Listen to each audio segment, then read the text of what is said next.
Hare Krishna.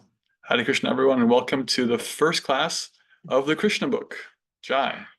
Krishna book is a very special book. We're going to talk about why it's special and we're going to explore it. And it's a little bit different than all the other books that we've read and studied together. It's less of a study and more of an experience. It's more of like we're actually just going to experience Krishna through his Leela, his pastimes. And as always, we'll start with some kirtan.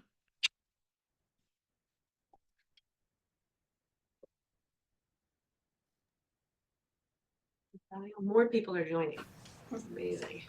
This is the place to be tonight. Make sure everyone's muted. Yeah. Okay. Welcome. So wonderful to be with you in this room and do Flower Seva tonight and to be with you all on Zoom. Yeah. So we'll start with our opening prayers. This invocation, this honoring of all of our teachers, the acharyas, the saintly beings, the spiritual masters who have walked this path before us, bestowing the light of knowledge upon us, removing the darkness of ignorance. Ignorance meaning not knowing truth, absolute truth, right? Living through temporary truths, illusion.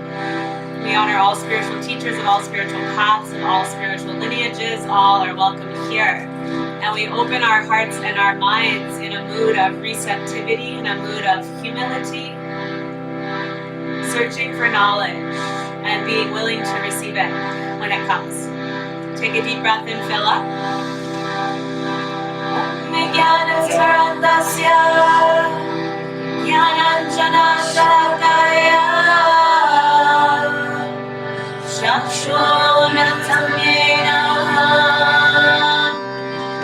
Tasmai Shri Gurave Namah Panchakopadrubhyascha Kripa Sindhubheva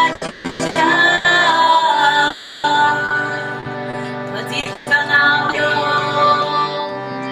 Vaishnavebhyo Namo Namah Jaya Shri Krishna Chaitanya Prabhu Nityananda Shri Advaita Gadadhara Srivasade Gaura Bhakta-vrinda Hare Krishna Krishna Krishna Hare Hare Hare Rama Rama Rama Hare Hare.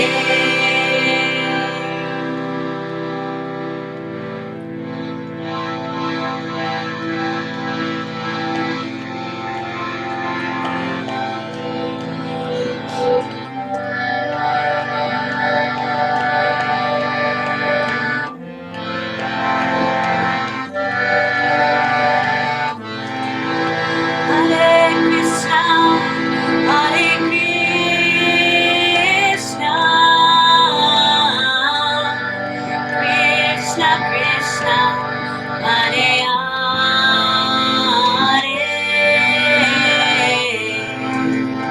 Hare Rama, Hare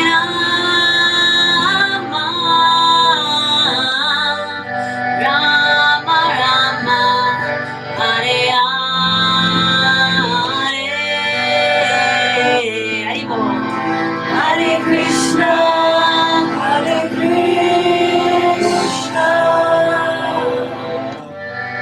Krishna Krishna, Hare Hare,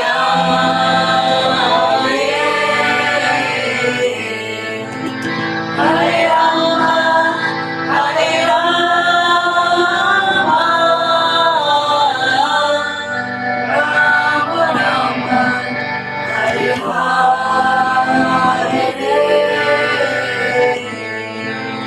Hare Krishna, Hare Krishna,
Shri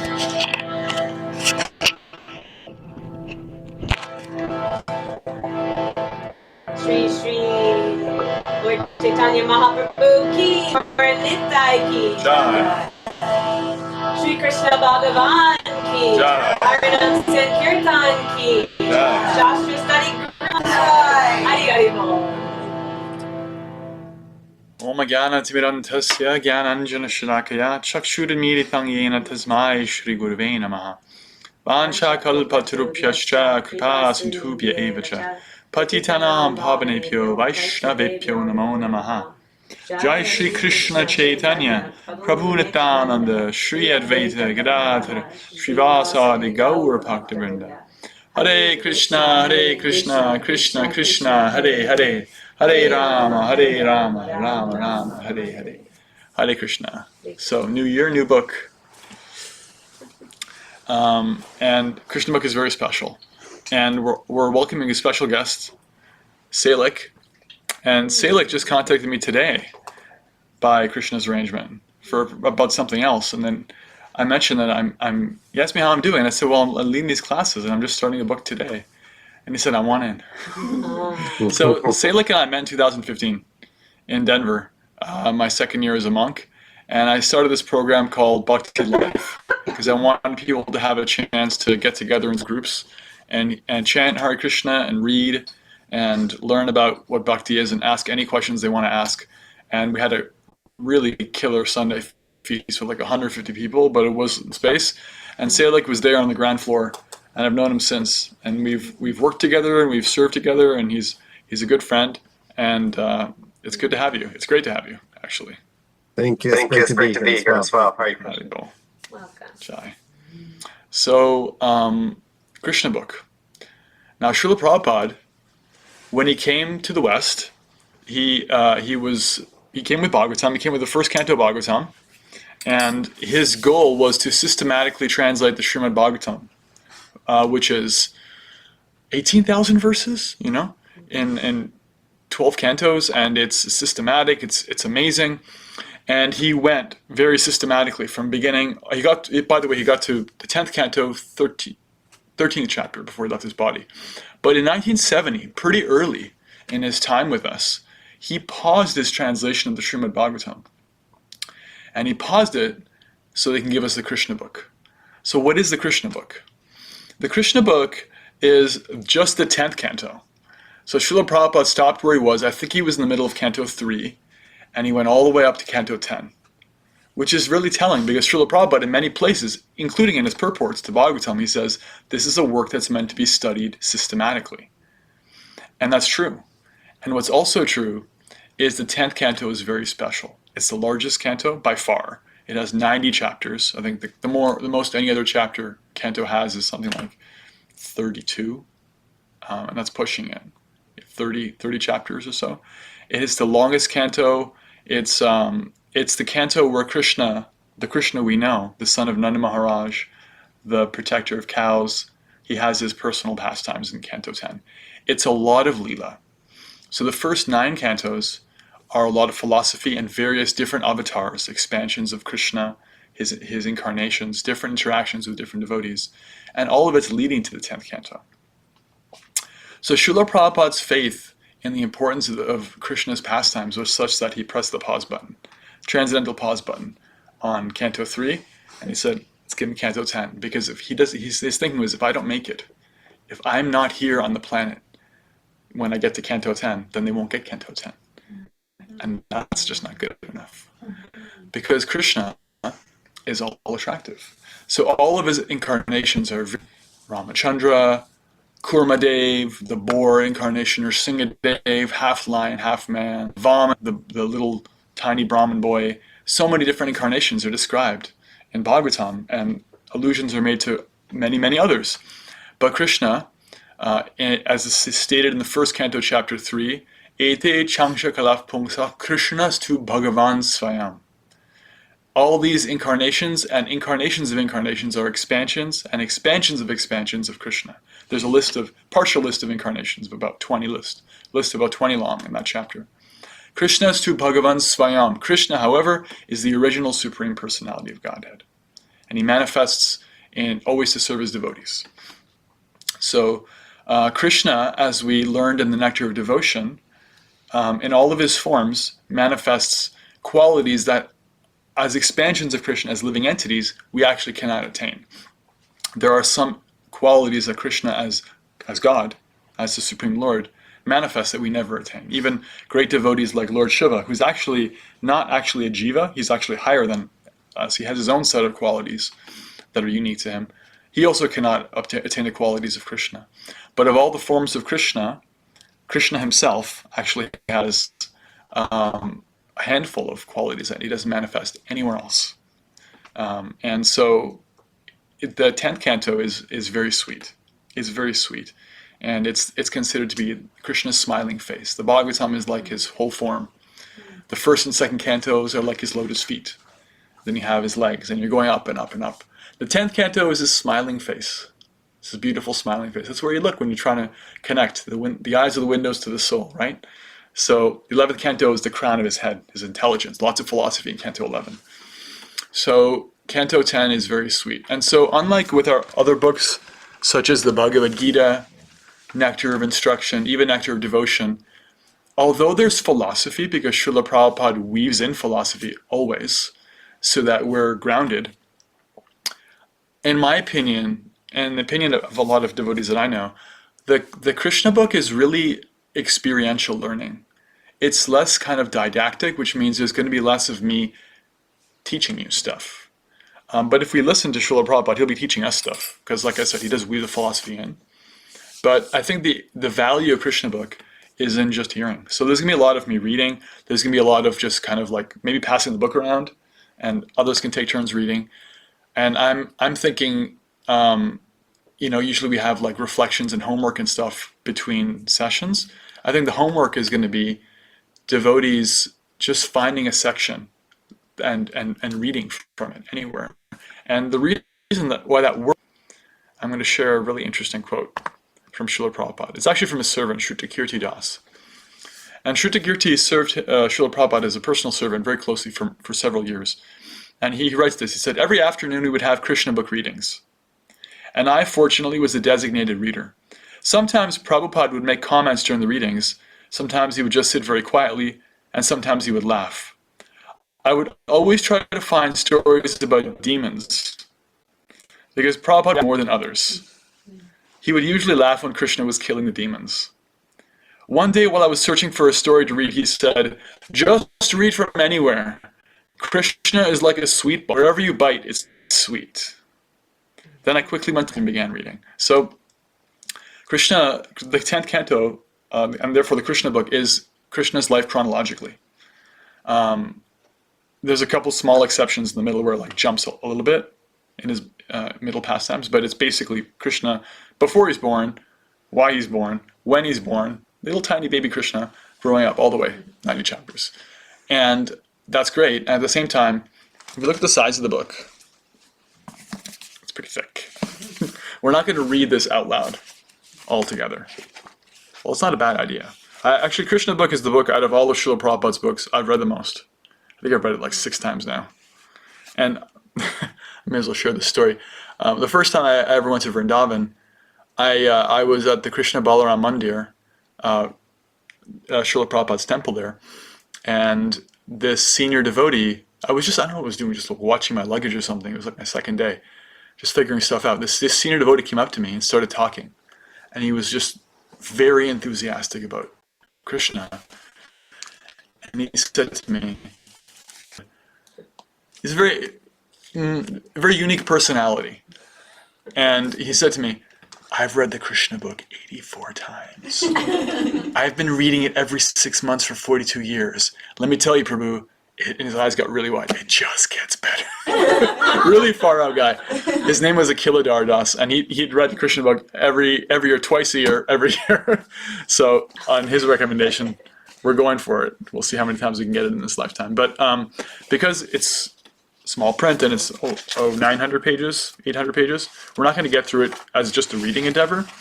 But what you can do is you can just find a chapter that you appreciate. You can really just, based on what he says here, Prabhupada, you can open it anywhere and find a chapter and read. And what I'm encouraging devotees to do is to find something that they've been attracted to, some appreciation of any pastime of Krishna, and we're going to churn that every week when we come together. But to start, I'll lead us into the introduction of Krishna book and the first couple of chapters. How does that sound? Great. Okay. So Amazing. the Krishna book has a really interesting invocation. The Krishna book's invocation is actually a song that Lord Chaitanya composed. Now, when Lord Chaitanya was a new sannyasi, he traveled all over India.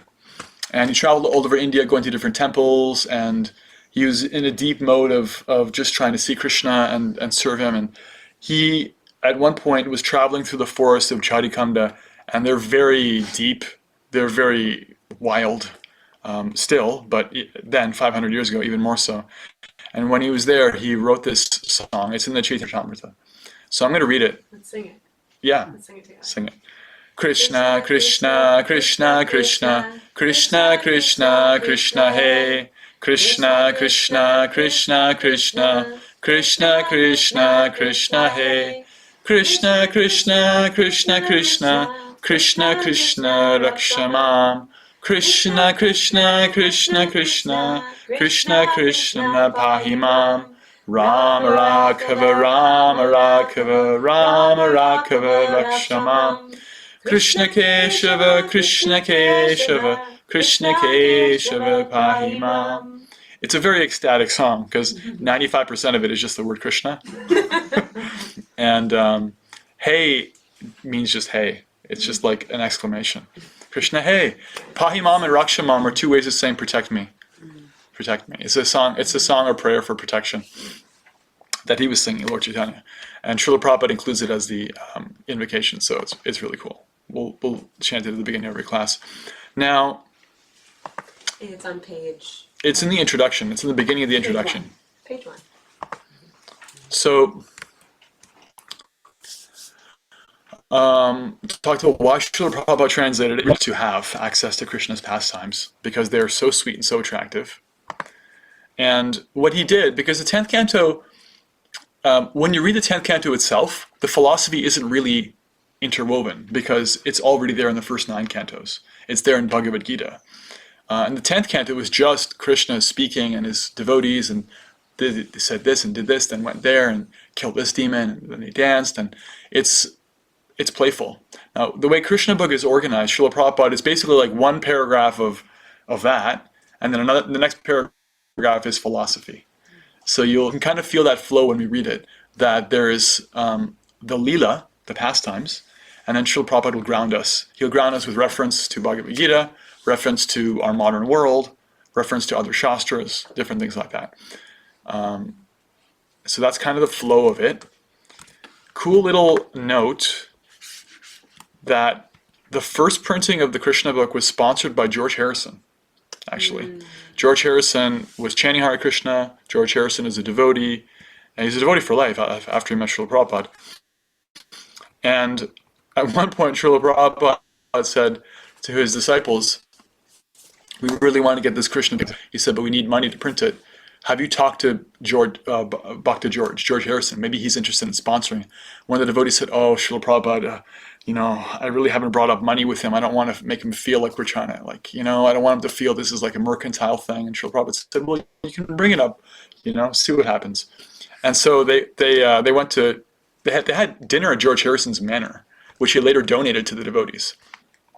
And I think it was Shyamasundar Das, broached the subject, and as he described it, George's face got really dark, and he just looked not very happy. Then all of a sudden, the power went out. There was a thunderclap, and the power came back on, and his face was smiling, and he said, "Okay, that's a sign.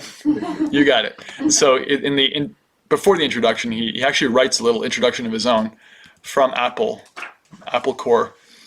He says. Among other things, he says, Swami Bhaktivedanta is, as his title says, a bhakti yogi following the path of devotion. By serving God through each thought, word, and deed, and by chanting his holy names, the devotee quickly develops God consciousness. by chanting Hare Krishna, Krishna Krishna, Hare Hare, Hare Ram, Ram Ram, Hare Hare, one inevitably arrives at Krishna consciousness. The proof of the pudding is in the eating. I request that you take advantage of this book, Krishna, and enter into its understanding. I also request that you make an appointment to meet your God now, through the self-liberating process of yoga, union, and give peace a chance. George Harrison. Did he date it? Yeah, March 31st, 1970. March 31st, 1970. This doesn't have it here. There you go. 55 years ago. Thank you, Dr. George. And now we're going to experience Krishna. Chapter 1, the Advent of Lord Krishna. I will not read it all the way through. I'll read some paragraphs and not others. Maybe I'll pause and discuss too. Once, the world was overburdened by the unnecessary defense force of different kings who were actually demons, but were posing themselves as the royal order. At that time, the whole world became perturbed, and the predominating deity of this earth, known as Bhumi, went to see Lord Brahma to tell of her calamities due to the demoniac kings. Bhumi assumed the shape of a cow and presented herself before Lord Brahma with tears in her eyes. She was bereaved and was weeping just in. She related the calamitous position of the earth, and after hearing this, Lord Brahma became much aggrieved, and he at once started for the ocean of milk where Lord Vishnu resides. Lord Brahma was accompanied by all the demigods, headed by Lord Shiva, and Bhumi also followed. Arriving on the shore of the milk ocean, Lord Brahma began to pacify Lord Vishnu, who had formerly saved the earthly planet by assuming the transcendental form of a boar. Kishori, I forgot to bring water. Can you give me hot water, thank you.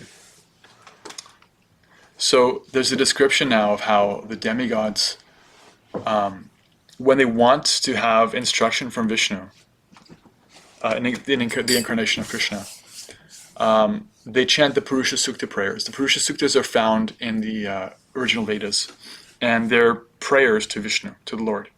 So it's described that they chanted the Purusha Sukta, and Lord Brahma, as the head of the demigods, is in meditation. He's in meditation to hear from Vishnu that this is a situation, the earth is in trouble. And as you're going to see as we read this Krishna book, it's like any good story. It actually happened. But that's also like a lot of good stories. But you see the form of it is like it starts with conflict. There's a problem. And so there's a reason to actually catch our interest. There's a big problem. The earth is overburdened with demons. And there's going to be a lot of this kind of drama. There's a lot of conflict, good guys, bad guys, romance. Krishna book has romance, comedy, all the different genres. Continuing.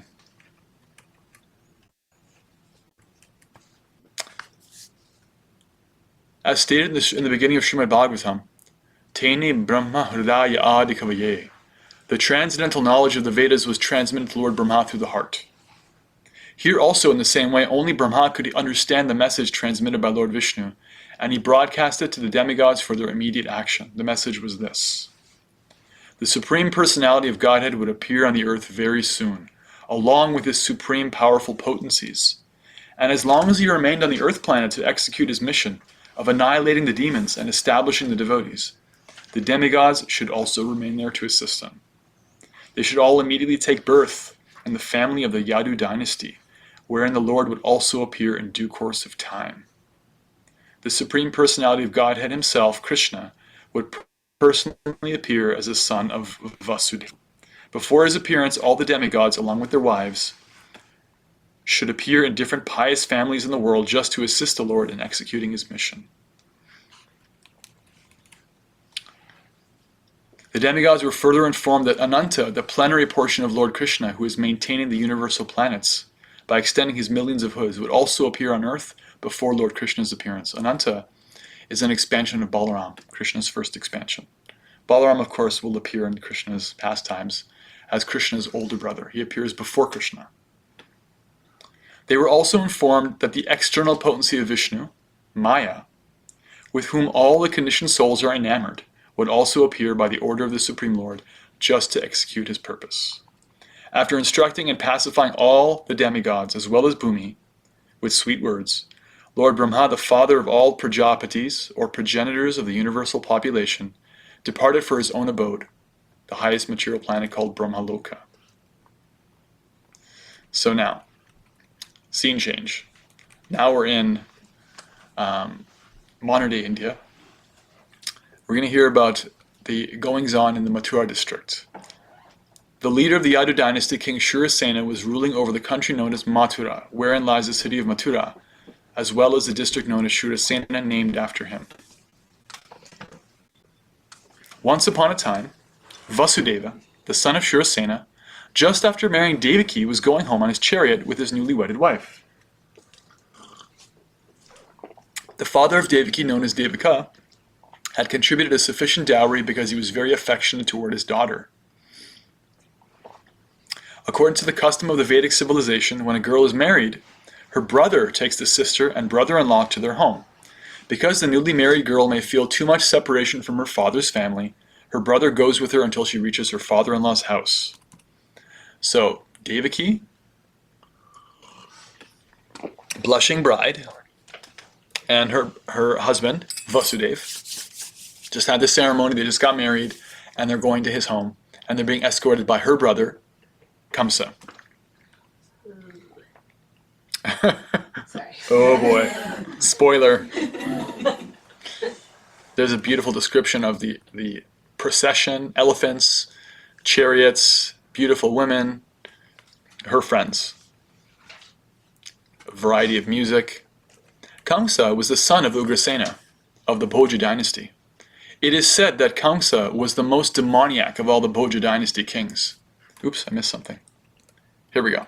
The procession was passing very pleasingly, and Kamsa was driving the chariot, when suddenly there was a miraculous sound vibrated from the sky, which especially announced to Kamsa, "Kamsa, you are such a fool!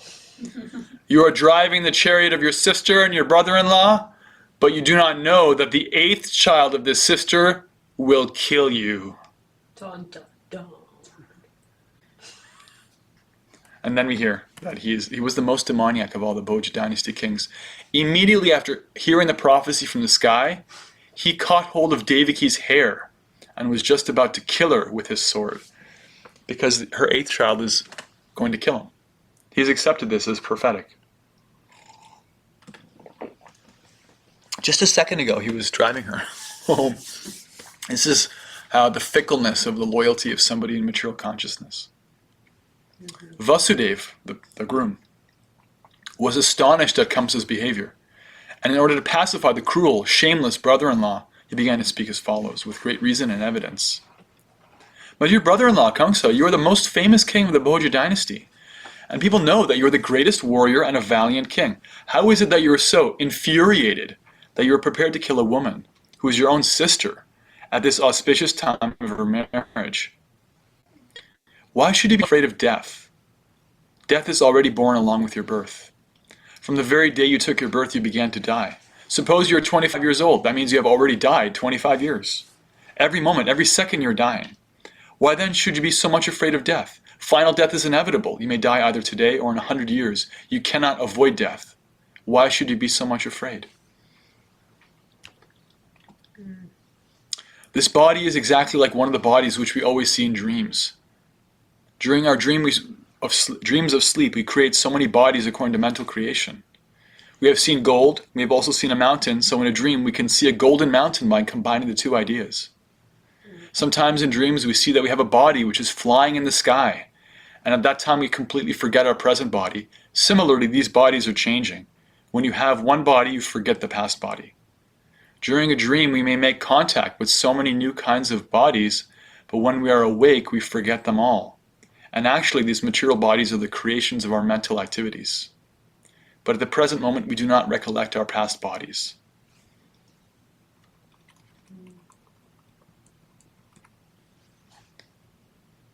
Suppose a living entity is now in a human form of body.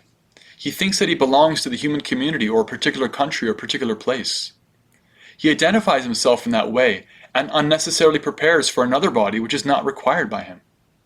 Such desires and mental concoctions are the cause of different types of bodies. The covering influence of material nature is so strong that the living entity is satisfied in whatever body he gets, and he identifies with that body with great pleasure. Therefore, I beg to request you not to be overwhelmed by the dictation of your mind and body. Vasudeva thus requested Kamsa not to be envious of his newly married sister. Who was just speaking right then? Vasudeva. Vasudeva. If you're following along in the book, it's going to be awkward because I am skipping ahead. I'm finding it. Yeah. And if you lose the way, it's not important. Just here, because I've read it a few times, so I know how the flow is, and I'm gonna make executive decisions. Okay.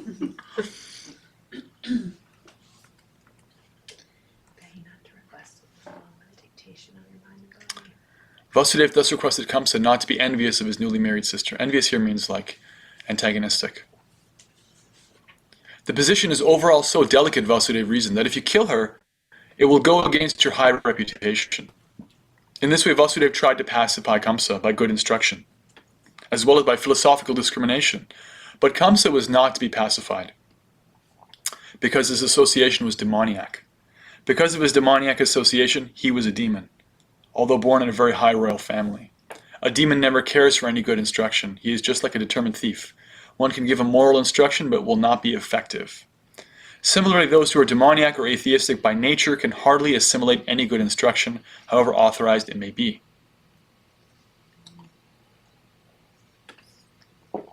So, we're hearing about his character. He was not reasonable. Failing in his attempt to pacify Kamsa, Vasudeva wondered how he would protect his wife, Devaki.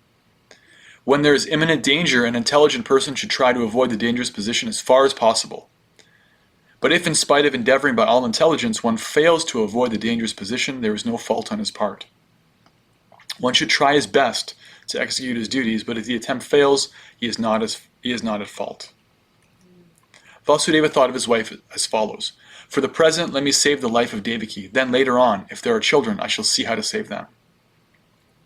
He further thought, if in the future I get a child who can kill Kamsa, just as Kamsa is thinking, then both Devaki and the child will be saved, because the law of providence is inconceivable. But now, somewhere or other, let me save the life of Devaki.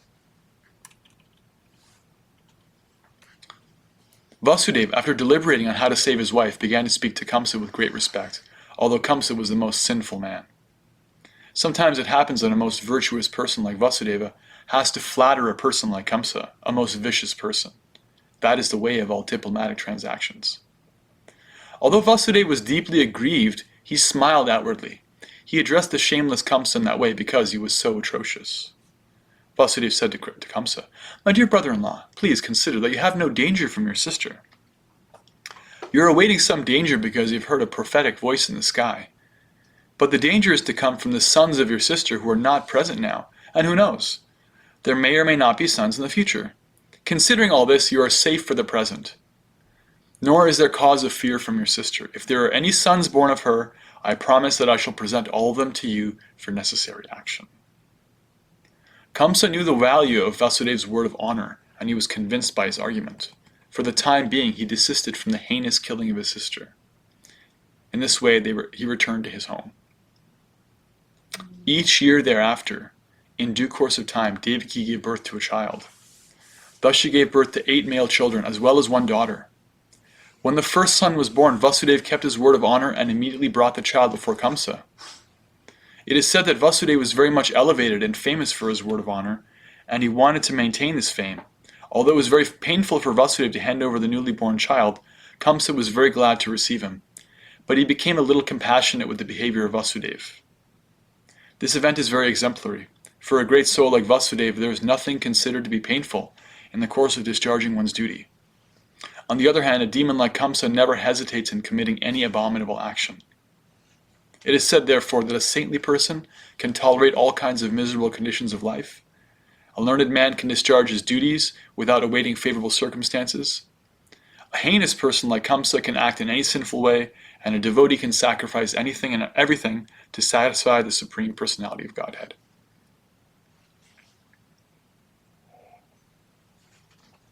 Kamsa became satisfied by the action of Vasudeva. He was surprised to see Vasudeva keep his promise, and being compassionate upon him and pleased, he began to speak as follows. My dear Vasudeva, you need not present this child to me. I am not in danger from this child. I have you and Devaki will kill me. Why should I accept this child unnecessarily? You can take him back. When Vasudeva was returning home with his firstborn child, although he was pleased by the behavior of Kamsa, he could not believe in him because he knew that Kamsa was uncontrolled. At that time, the great sage Narada came to Kamsa. He was informed of Kamsa's becoming compassionate to Vasudeva and returning his firstborn child. Narada was very eager to accelerate the descent of Lord Krishna as soon as possible. He therefore informed Kamsa that in Vrindavan, personalities like Nanda Maharaj and all the other cowherd men and their wives, and on the other side Vasudeva, his father Shurasena, and all his relatives born in the family of Vrishni of the Yadu dynasty, along with all their friends and well-wishers, were actually demigods. Narada warned Kamsa to be careful of them, since Kamsa and his friends and advisors were all demons. Demons are always afraid of demigods. After being thus informed by Narada about the appearance of the demigods in different families, Kamsa at once became very much alarmed. He understood that since the demigods had already appeared, Lord Vishnu must be coming soon.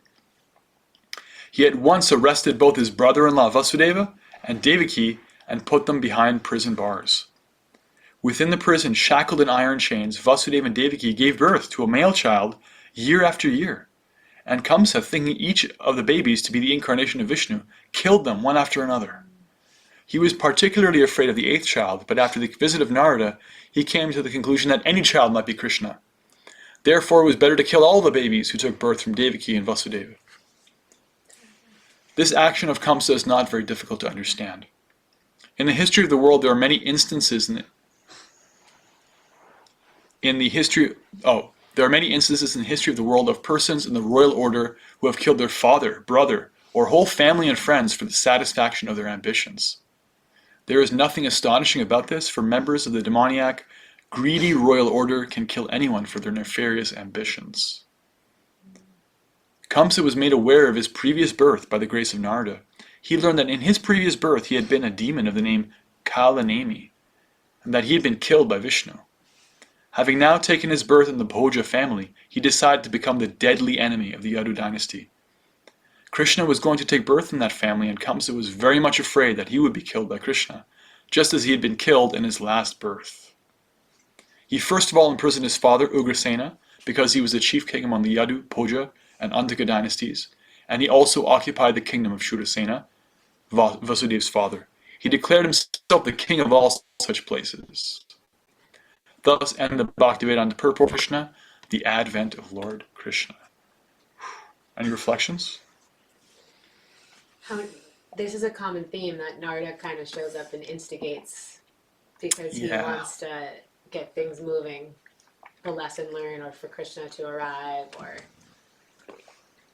it happens a lot in the Srimad Bhagavatam. Yeah, Narada has a special vision. He understands past, present, and future in a way that conditioned souls do not.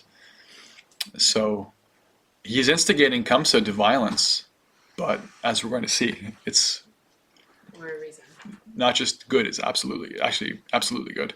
Because when Krishna comes, everything gets better. So there's a way in which he knows that as long as Krishna is present, that's the best thing that can happen for anybody. Also, even for a demon like Kamsa, there's a way in which the devotee has compassion, that bringing Krishna into the picture is good for him. Although the nature of somebody like Kamsa is that there's hatred, there's disgust, there's fear. I mean, he's actually constantly thinking about Krishna throughout the Krishna book. He's always in meditation, but this is in a form of anxiety. So it's a very painful situation to be so averse to your own spiritual nature, so averse to higher power. It's very unnatural. It creates so much suffering. But that very thing that such a person fears is their only solace, because Krishna is the only comfort we have. To create an artificial reality without him is real suffering. So Narada is actually demonstrating compassion on Kamsa by accelerating his own destruction or apparent destruction. Yeah, any other reflections? Comments, questions, anything that stood out?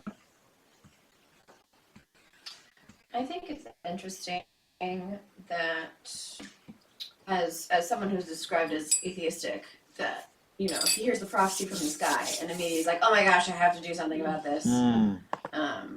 Because to me, I think that is a form of faith, I would say.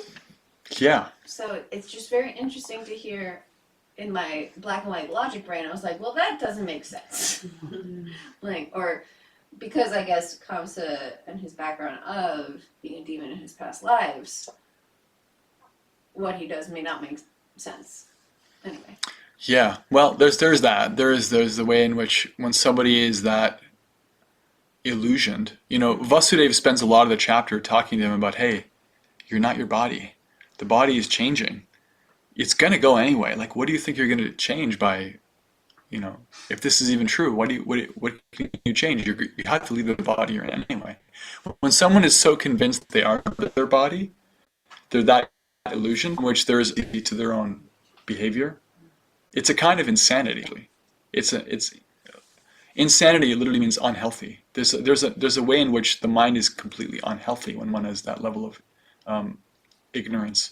So there's that. That's part of it. Another part of what you can say to that is that Kamsa, although averse to Krishna, we use the word atheism here, or Prabhupada uses the word. It's not like a kind of voidism necessarily. It's more like, because he comes from a context of living in a society that's very pious and possesses a certain amount of knowledge, even if you're very selfish and convinced you are the body and, you know, not interested in surrendering to higher power, one would understand that there's an order to the universe. However, the demons would think, well, at the top, through my own strength, I can get to the top of that pyramid. I can become God, right? So somehow or other, he trusted that this was true, that there is some destiny in store for him. But he also trusted that he could change it. And he was willing to do anything to do that. And that if there is a God, I can just rip him off his throne and take his place. That's the form of his so-called atheism. It's different than the kind of materialistic voidism you'd see today, where it's like nothing's real but matter, or even real. That is real. It's a kind of pious atheism, like you see with Hiranyakashipu, the father of Prahlad, great demon. Hiranyakashipu performed tremendous austerities for thousands and thousands of years.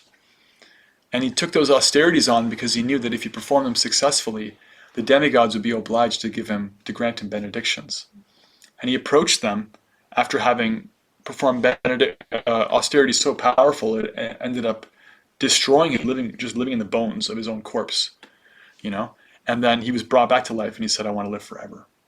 So he's like using the system of the demigods and the universe and the natural order of, like, yeah, if you do austerity, you grow, you advance. He's using all those tools for his own self. It's different than animalistic atheism.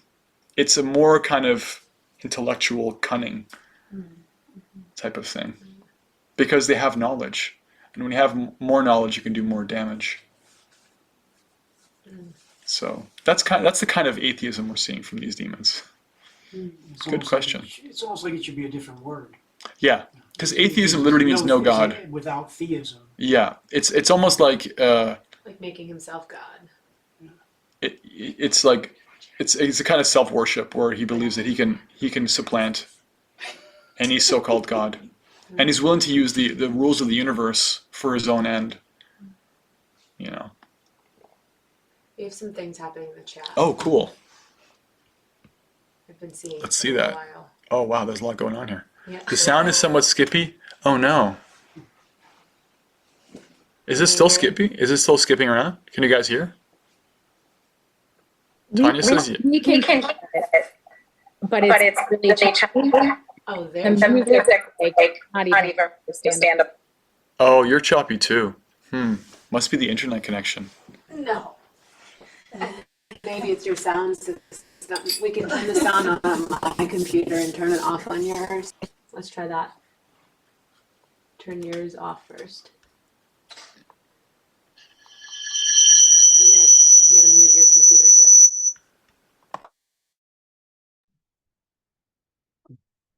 Talk now. Hare Krishna, how does this sound? That better? Better? Okay. All right, maybe the thing that messed up my sound system also messed up the audio. Yeah, I think so. Yes, still choppy. I'm hearing fine. Oh, Manuel could hear it fine. Okay. Or Well, that's not his name, but okay. Well, now we use mine. and you guys can hear okay. Better now. Yeah. All right. Okay. Sorry about This that, is the thing about everybody. technology. We're always going to try to figure out workarounds. Katie had it out. I'm hearing fine. Okay, great. Cool. See how this is? I turned my camera off and then your sound came through fine. That means it's a connection thing.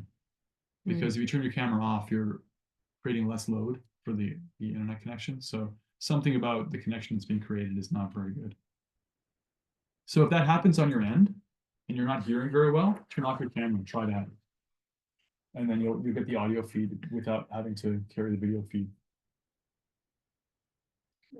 Yeah, people. I don't think that's it. But anyway, And let's that's it. continue to us. Yeah.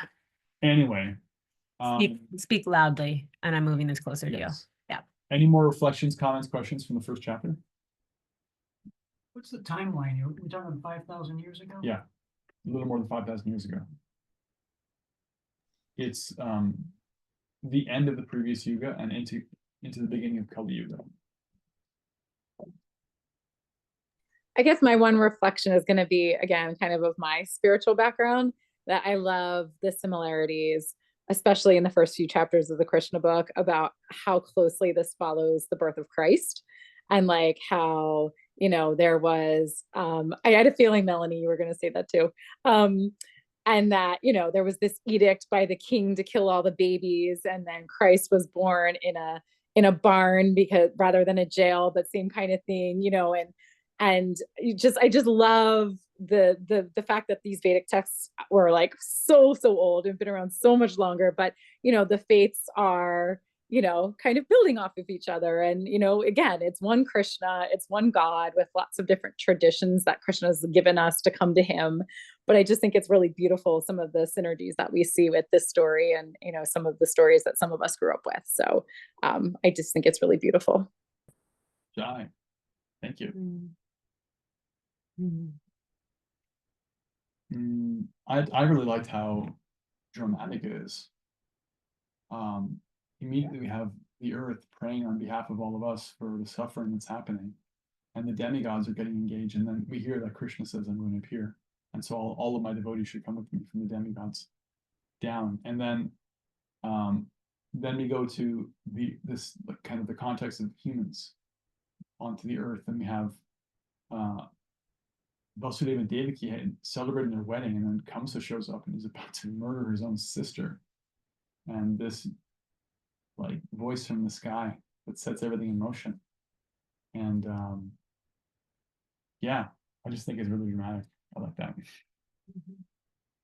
It's interesting that it's like a sort of anonymous voice. You know, typically you always know who's speaking.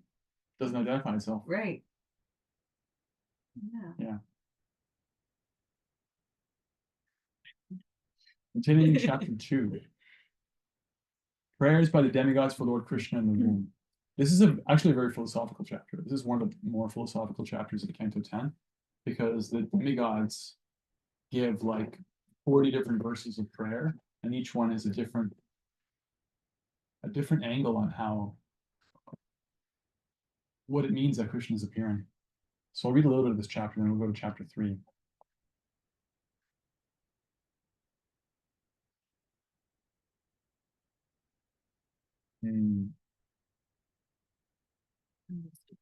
Being harassed by Kamsa, the kings of the Yadu, Bhoja, and Andhika dynasties took shelter in different states. Kamsa broke the solidarity of the Yadu kingdom as well as the Bhoja and Andhika. He made his position the most solid in a vast tract of land known at that time as Bharatavarsha.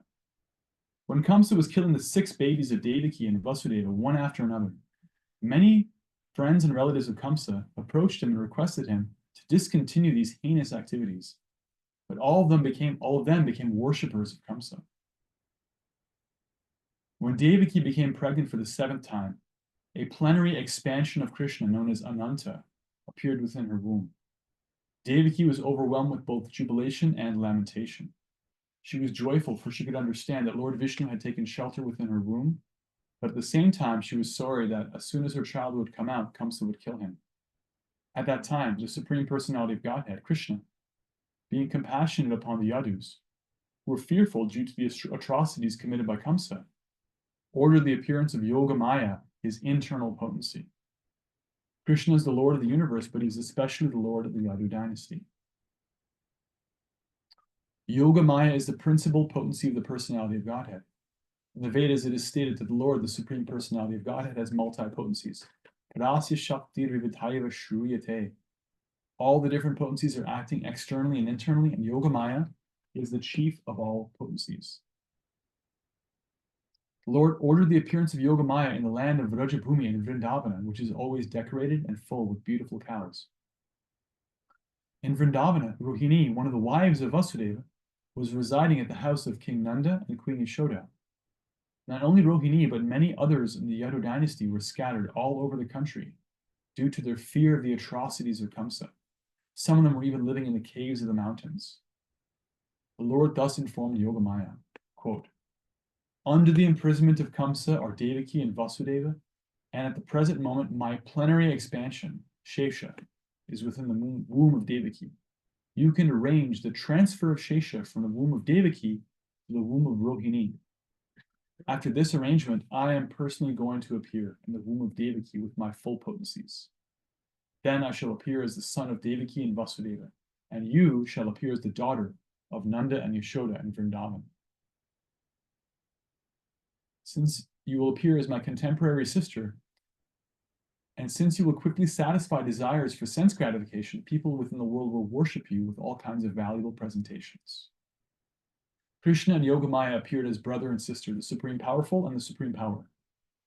Although there is no clear distinction between the powerful and the power, power is always subordinate to the powerful.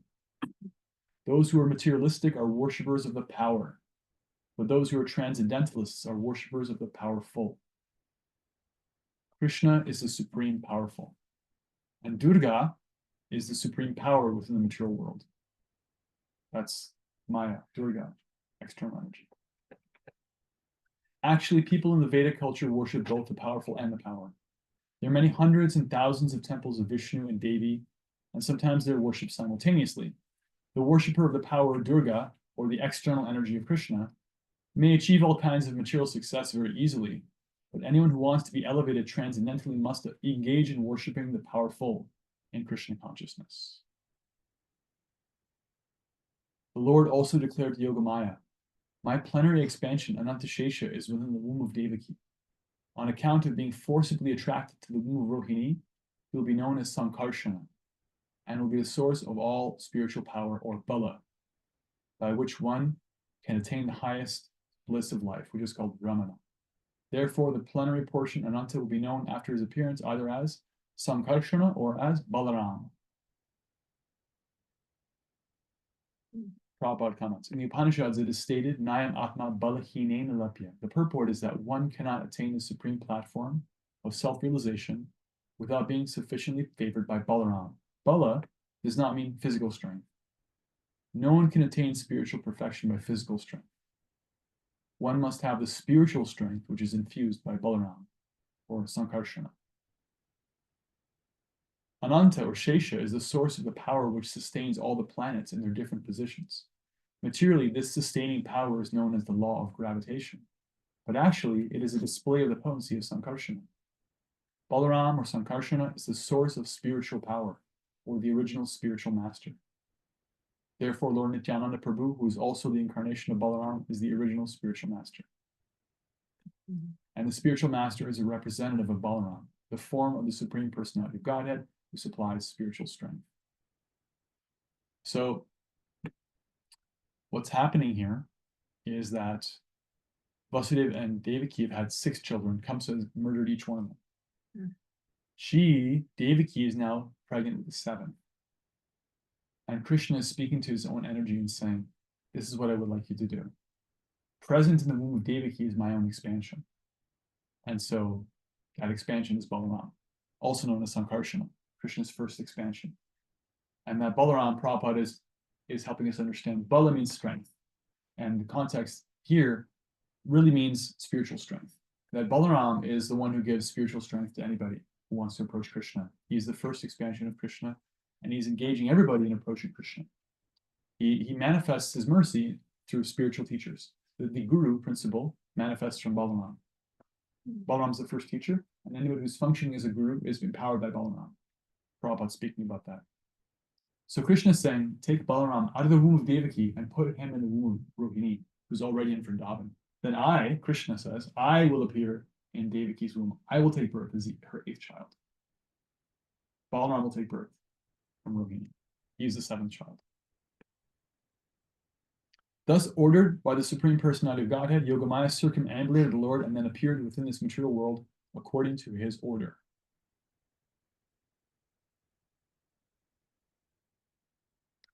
When Yogamaya, the supreme power of the supremely powerful personality of Godhead, transferred Lord Shesha, Balaram, from the womb of Devaki to the womb of Rohini, both Devaki and Rohini were under Yogamaya's spell, which is called Yoga Nidra. When this was done, people thought that Devaki's 7th pregnancy had been a miscarriage. Thus, although Balaram appeared as the son of Devaki, he was transferred to the womb of Rohini to appear as her son.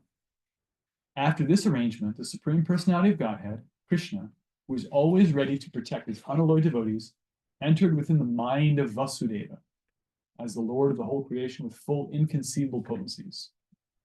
It is understood in this connection that Lord Krishna first of all situated himself in the unalloyed heart of Vasudeva, and was then transferred to the heart of Devaki. He was not put into the womb of Devaki by seminal discharge.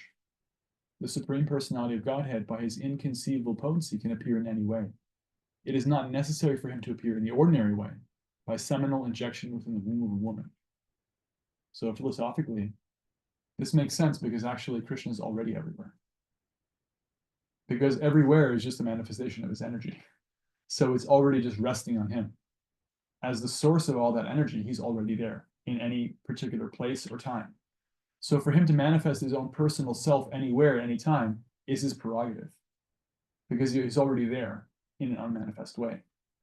So he chose to manifest himself in this way, in Devaki's womb, to show up as a baby. Thus, the eternal form of the Supreme Personality of Godhead with full potencies was transferred from the mind of Vasudeva to the mind of Devaki, exactly as the setting sun's rays are transferred to the full moon rising in the east. Krishna, the Supreme Personality of Godhead, thus entered the body of Devaki from the body of Vasudeva without being subject to any of the conditions of an ordinary living entity.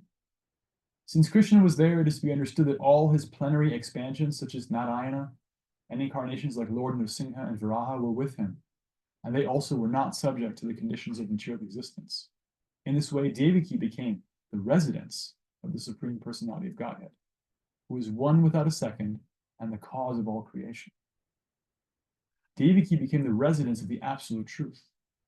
But because she was confined within the house of Kamsa, she looked like a suppressed fire or like misused education. When fire is kept in the jug, the illuminating rays of the fire cannot be very much appreciated. Similarly, misused knowledge, which does not benefit the people in general, is not very much appreciated. So Devaki was kept within the prison walls of Kamsa's palace, and no one could see her transcendental beauty, which resulted from her conceiving the Supreme Personality of Godhead.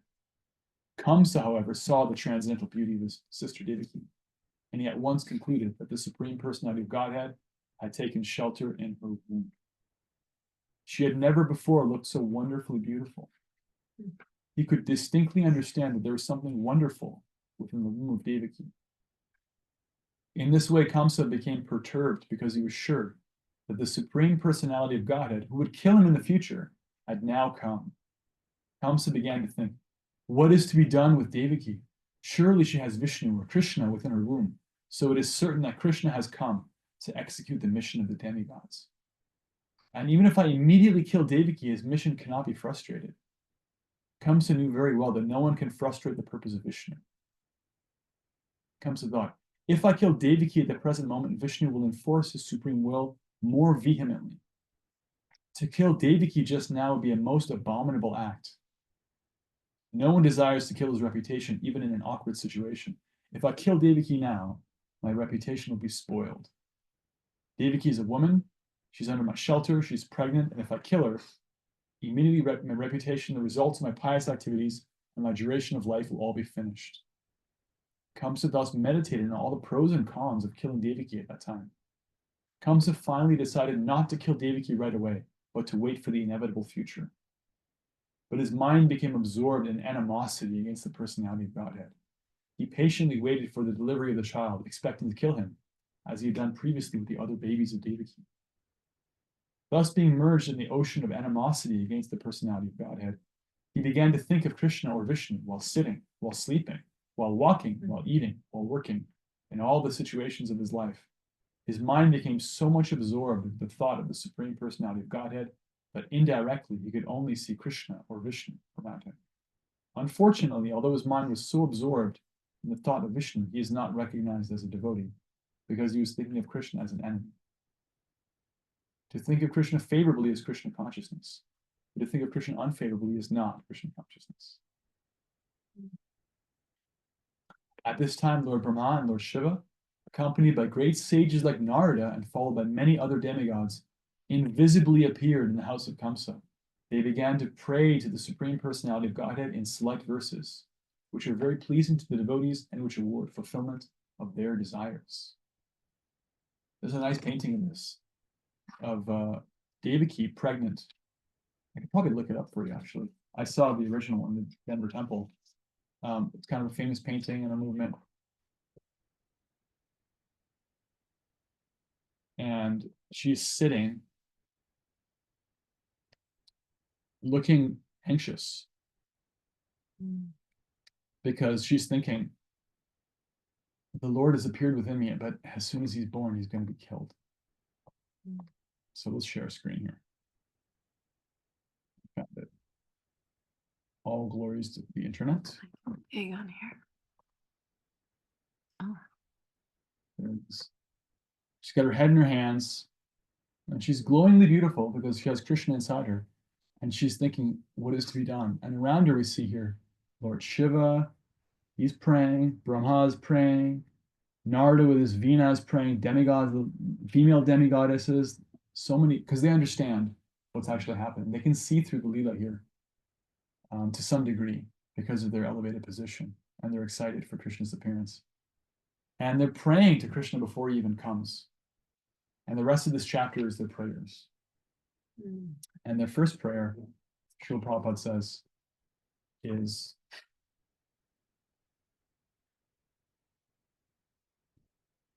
it's about how the Lord is supremely truthful. He's true to his vow because Krishna told Brahma, I'm going to come. Don't worry, I'm going to take care of these problems. And so from their point of view, the demigods are seeing that in the material world, the management is falling apart. There's so much burden, more and more burden of irreligiosity, suffering, all the bad qualities are piling up, and they're troubled. And so the earth approached Brahma. Brahma, with all the demigods, is praying, and the Lord said to him, I'm coming. I'm going to take care of it. And so the demigods are jubilant here. They're saying, you are Param Satya, you're supremely truthful, you've kept your vow. Here it is, you're going to appear. You can imagine the jubilation if you know that Krishna is about to be born on the planet. So he says so in the 4th chapter of Bhagavad Gita, that Paritranaya sadhunam vinashaya cha durshkatam dharma samstapanataya sambhavami yuge yuge. Age after age I appear as my own self, Paritranaya sadhunam, to protect the devotees, vinashaya cha durshkatam, to annihilate the miscreants, and dharma samstapana, to reestablish the principles of dharma. That is his vow. Thus the demigods address the Lord as Satyam Param, or the supreme absolute truth. Everyone is searching after the truth. The demigods give information that the supreme absolute truth is Krishna. Time is divided into past, present, and future. Krishna is truth always, past, present, and future. In the material world, everything is being controlled by supreme time in the course of past, present, and future. But before the creation, Krishna was existing. And when there is creation, everything is resting in Krishna. And when this creation is finished, Krishna will remain. Therefore, he is the absolute truth in all circumstances. If there's any truth within this material world, it emanates from the supreme truth, Krishna. If there's any opulence within this material world, the cause of the opulence is Krishna. If there's any reputation, any strength, any wisdom and education within this material world, the cause is Krishna. Therefore, Krishna is the source of all relative truths. Let's pause there. Hare Krishna. Krishna book ki jai. So we had introduction of a massive problem and Krishna's promise that he's going to appear.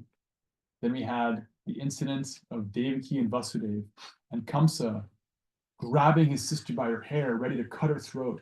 And Vasudeva, quick thinking, saying, don't even, you're not even your body. But anyway, even if you think you're your body, why don't you just take my word, just spare your sister for now, we'll figure it out. And so they're spared. But then they were thrown in jail because Narada instigates the Leela and gets Kamsa really thinking. So Kamsa throws his sister and brother-in-law in jail. 6 children, one after the other, are born and killed by Kamsa. And then 7th appears in her womb. Krishna tells Yogamaya, take him and my incarnation, my expansion, Balaram, put him in Rohini's womb. And I will take birth as the 8th child. And now the demigods are recognizing that she is pregnant with the Supreme Personality of Godhead. And they're praying, they're saying, first of all, thank you for your keeping your word. They say a lot of other things in this chapter. Really, really nice, deep philosophy. 10-2, this second chapter is nice. It's the demigods' prayers. So check that out if you want more information. Hare Krishna. Comments, questions, reflections. What did it feel like to hear Krishna Leela pastimes?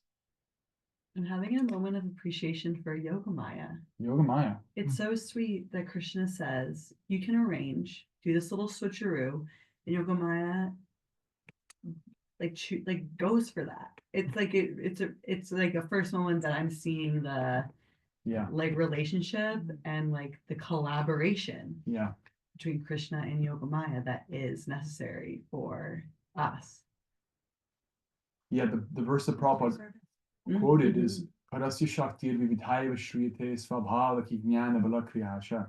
It's from the Upanishads, which says that the Supreme Absolute Truth is the possessor of diverse Shaktis, diverse potencies. Jnana Balakriya, like the potency of knowledge, potencies of strength, potencies of action. And he's Satya Sankalpa, his own desire becomes a reality. Because those Shaktis, being completely attached to him, immediately affect anything he wants to happen. So she's a servant. In one place, Srila Prabhupada refers to Krishna's energy as his all-accommodating potency, which I think is really beautiful. If you think about what's happening anywhere at any time, even in the material realm, it requires some accommodation. We're all being accommodated, even having material existence, you know, the fact that we can like live and breathe. Second by second, we're being accommodated. So Krishna's potency is all accommodating. And so she's actually intimately engaged with him, moving one incarnation, Balaram, over, moving Krishna here, setting everything up. And the whole course of Krishna book, in fact, all of Krishna's activities are under the flow of Yogamaya, the flow of Krishna's Leela Shakti, his energy of the Leela. And in this way, according to his sweet will, there's a natural flow, and he himself surrenders to it. So he's no longer in the role of a director in the play. He's now in the role of participating in the story, and she's directing it. So he can just enjoy. And Selah said, felt great. Felt great having you, Selah. Mel has her hand raised. Go ahead. One of the things that I was talking to Siddhanta about this a few weeks ago about Krishna book, and I never really thought much about it because I've read Krishna book before and I've like thought about it so much as like Krishna's leelas, Krishna's pastimes, all of those things. And I like intently read it in that way. But one of the things I really appreciated listening to this time is really thinking about it as like Prabhupada's purport woven into the storytelling. So Yeah. like that's something that I'm taking from it a little bit differently this time around. And like really thinking about it, it's almost like story time with Prabhupada, which is like a little different of a sweet way to think about this way of taking association with Prabhupada through the Leelas of Krishna. And that's just something that I'm realizing in the reading tonight. That's just a little bit different. Thank you. Yeah, that's so true. Like when I said he weaves paragraph after paragraph, Leela, philosophy, Leela, context. And you can feel it. If you look out for that when you're reading, you'll see, because he'll use quotation marks. They're saying this, then he just drops the quotation marks and speaks as Prabhupada. You can see what Srila Prabhupada wants us to understand, what he considers a priority for us to contextualize the Leela. And that's really powerful because it's an insight into the mind of a pure devotee. Not just any pure devotee. Any pure devotee would be one thing, but also Srila Prabhupada happens to be so empowered to present Krishna consciousness and allow it to spread in this age. So getting insight into what he considers important for us to understand is so sweet. So Krishna book is a very personal book, I think, and they all are, because of Krishna manifesting through his devotee. Prabhupada's never out of the picture, but Krishna book, with how he paused his Bhagavatam translations and how he inserts his own, discussion or commentary for us to understand Krishna better. It's a very sweet. It is kind of like story time with your grandfather. So thank you for that. More reflections or comments? Can be what you heard. Can just be how you feel with what you heard. I'd say feel very blissful. Blissful. Very blissful. So I was wondering, what year was it written? It was published in 1970. But he was translating. what was He, written. yeah, so he wrote it, I think, in 1970, maybe 69. But do you mean when was the Srimad Bhagavatam written? Yeah, so that's a translation, right? The Krishna book? Right. Yeah, the Krishna book is him translating on the fly Hmm. the whole 10th canto, which I don't know how many times he'd read it already. He probably had it memorized practically, but he had it reference copies with him. And then he wrote the Krishna book with reference to the flow of the Krishna Lila, and then put his own commentary through it. That printing, this book that we call the Krishna book, is 1970.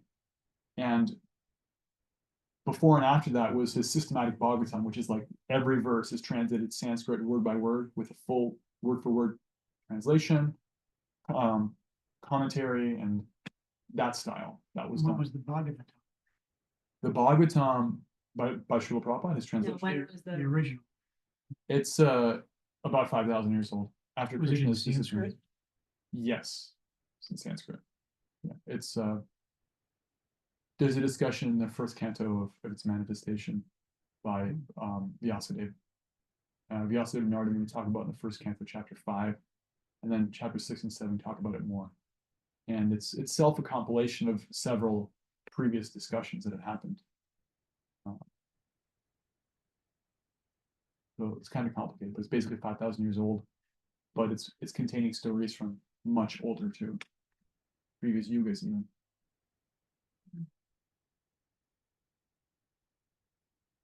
I was really intrigued. Oh, first of all, I feel Hare Krishna Sela. Good night. Good to have you. pure. It's always purifying reading any Shastra, but there is a sweetness, like a storytelling sweetness from the Krishna book. And I was intrigued how Prabhupada said that Yogamaya's spell is Yoga Nidra. Yoga Nidra is something I'm studying, so it was interesting to hear that, to hear it phrased like that Yoga Nidra is Yogamaya's spell. Yeah, because that context was Devaki and Rukmini. Devaki, in whom Balaram was housed, and then Rukmini, who became Balaram's birth mother, were bewildered by Yogamaya, so they couldn't understand what actually happened. It appeared that Devaki had a miscarriage. Right. So this happens at other times too. Well, like with Krishna's born, there's a bewilderment. So yoga nidra, there's a way in which, sleep. There's a way in which like the consciousness is covered by the veil of yoga, because these are all surrendered devotees. When it comes to that, actually, even him, but Vasudeva and Devaki, and Rohini, they're great devotees. They're participating in the lila, so they're actually being carried by the flow of yoga maya. So the original context of that's from yoga nidra is around. It has to do with Krishna and his energy. I think there's some more in the chat. Yeah, once some devotees were saying we have to go. Oh, okay. I'll just be straight up. I'm relieved we're reading this.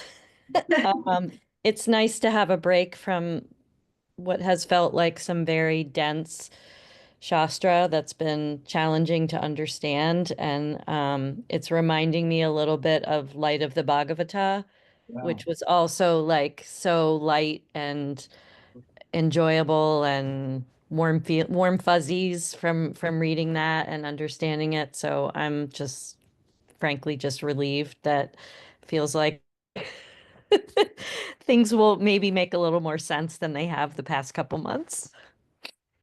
Isn't that wild that reading about killing these babies, right? It's like it's warm and fuzzy. Yeah. I But it mean, is. I know it's going to get more warm and fuzzy because I've read, a certain portion of this already, and there's, maybe that's the wrong word, but I think it makes that wasn't my intent to say that murdering babies was warm and No, fuzzy. I know.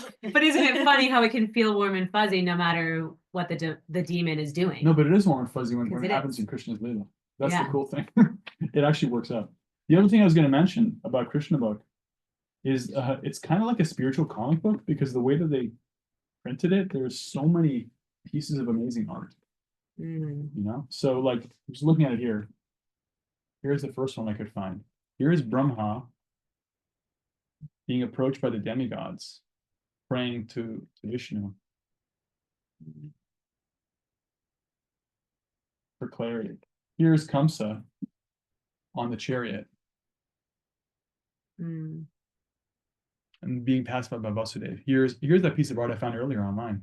Devaki being prayed to by the demigods in the womb. These are actually all amazing pieces of art. There are, I don't know how many prints here. Krishna's actual birth.